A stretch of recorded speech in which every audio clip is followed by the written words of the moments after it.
अस्सलामु अलैकुम वरहमतुल्लाहि वबरकातुहू।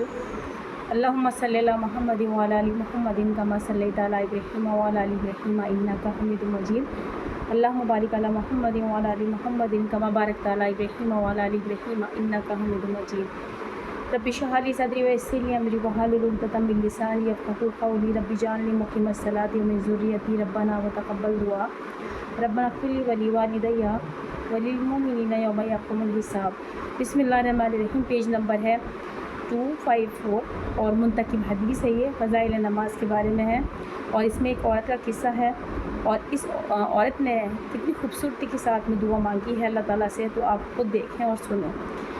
हज़रत सिद्दीक़ सब्ती रहमतुल्लाह एक औरत का हाल फरमाते हैं कि जब वो तहज्जुद की नमाज़ को खड़ी होती तो कहती, ए अल्लाह, इब्लीस भी तो तेरा एक बंदा है, इसकी पेशानी भी तेरे कब्ज़े में है, वो मुझे देखता है और मैं इसे नहीं देख सकती। इब्लीस किसे कहते हैं? जो शैतान था।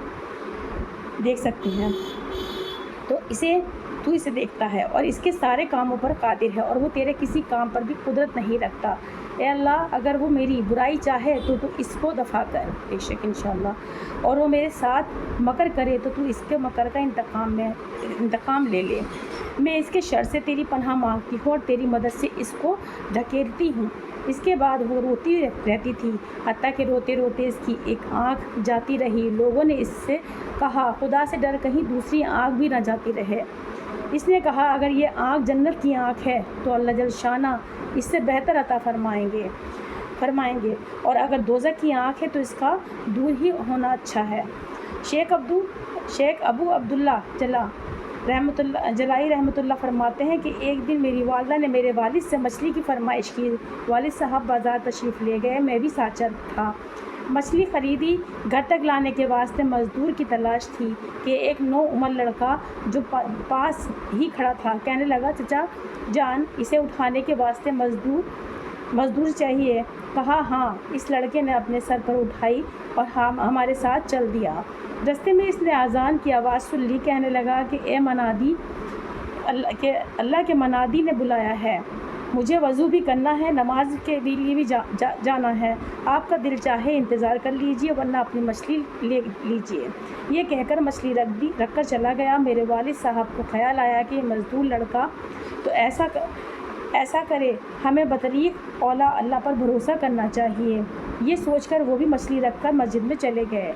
नमाज से फारिग होकर हम सब आए तो मछली इसी तरह रखी हुई थी। इस लड़के ने उठाकर हमारे घर पहुंचा दी। घर जाकर वालिद ने यह अजीब किस्सा वालदा को सुनाया तो उन्होंने फरमाया कि इसको रोक लो, वो भी मछली खा कर जाए। इससे कहा गया, इसने जवाब दिया कि मेरा तो रोज़ा है। वालिद ने इसरार किया कि शाम के वक्त यही आकर अफ्तार करें। लड़के ने कहा कि मैं एक दफ़ा जाकर दोबारा नहीं आता, ये मुमकिन है कि मैं पास ही मस्जिद में हूँ, शाम को आपकी दावत खाकर चला जाऊँगा।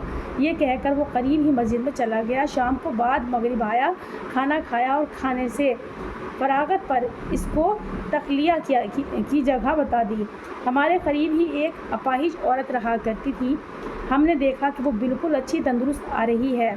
हमने इससे पूछा कि तू किस तरह अच्छी हो गई? कहा, मैंने इस मेहमान की तुफ़ैल से दुआ की थी कि या अल्लाह, इसकी बरकत से मुझे अच्छा कर दे। मैं फ़ौरन अच्छी हो गई। इसके बाद जब हम इसके तकिया की जगह इसको देखने गए तो देखा दरवाज़े बंद हैं और इस मज़दूर का कहीं पता नहीं। ये नमाजियों के वाक़ये हैं जिसको अल्लाह पाक तौफ़ीक देता है, ना तो जवानी की उम्र देखता है ना किसी चीज़ की, जिसको मिलनी है मिल जाती है, लेकिन तौफ़ीक मांगनी भी पड़ती है और अल्लाह की तरफ से भी होता है। तो ये नौजवान लड़का भी अल्लाह की इबादत की तरफ मुआइल था और किस तरीके से अज़ान होती साथ वो सब चीज़ें काम छोड़कर मछली वहीं रखवा कर और अल्लाह की राह में चला जाता। इसी तरीके से हम लोगों को अपने काम छोड़ देना चाहिए जब हम अल्लाह का हुक्म सुनते हैं और जब अल्लाह के मनादी की आवाज़ हमारे कानों तक आती है अल्लाह अकबर की आवाज़ जब हमारे कानों में आती है तो हमें भी इसी तरीके से अपने सारे काम काज छोड़कर अल्लाह की तरफ माइल होना चाहिए। इसका यही मतलब है, और इस हदीस से यही हमें पता चलता है कि नमाज का तोहफ़ा जो है ये बेहतरीन तोहफ़ा है। अल्लाह पाक हमारे सारे कामों में खैर व बरकत डाल देते हैं, और उस नमाज की बरकत से अल्लाह हमारे लोगों के दिलों में भी हमारी इज़्ज़त उतार देते हैं इंशाअल्लाह। तो हर इंसान से अगर आप इज़्ज़त चाहते हैं तो एक तो इज़्ज़त करना सीख लीजिए और देना भी सीख लीजिए। जैसे आप लेना चाहते हैं ऐसे देना भी सीखिए, और अल्लाह की तरफ रुजू हो जाएं ताकि हम लोग अच्छे से अपने रब की इबादत करते हुए आगे बढ़ते रहें, और इतना खूब इबादत करें अल्लाह ताला की कि अल्लाह ताला का हम क़ुर्ब हासिल कर सकें इंशाअल्लाह। वाक़िअल्लाह अल्हम्दुलिल्लाहि रब्बिल आलमीन, ला इलाहा इल्लल्लाह मुहम्मदुर रसूलुल्लाह।